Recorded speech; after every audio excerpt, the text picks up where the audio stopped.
চকুৰ সন্মুখতে এটা ঘৰ দপদপ কৰি যদি সেই চাই হৈ গৈছিল আৰু কোনেও কষ্ট কৰিও নমাব নোৱাৰিলে। সকলো সা সম্পত্তি সকলো নথি পত্ৰ চব বিজ যা গ'ল। এঘৰ মানুহ হঠাতে শেষ হৈ গ'ল।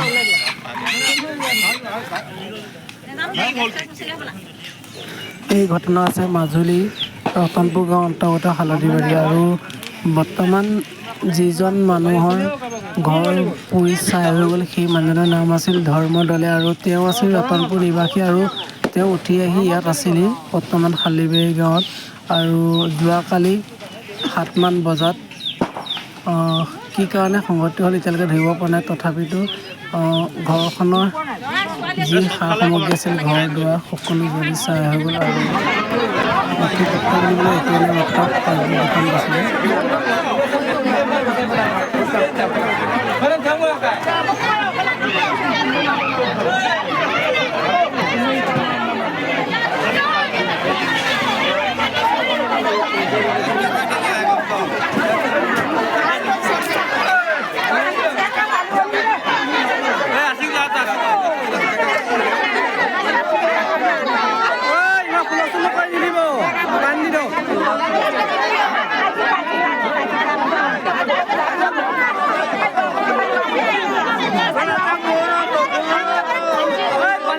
মাথা পানি দাও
বাইকো জ্বলি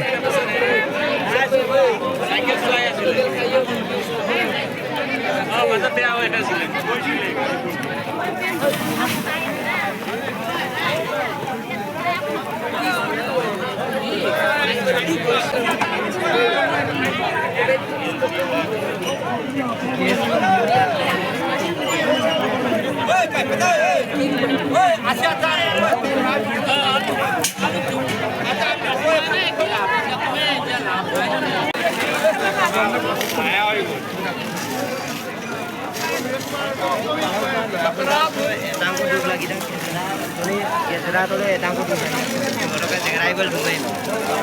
Deh pak.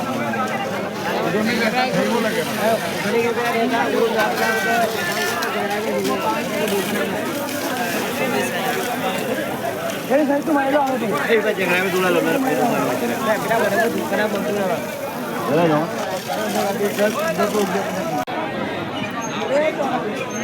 Nurul lagi mana ni? Ini anu.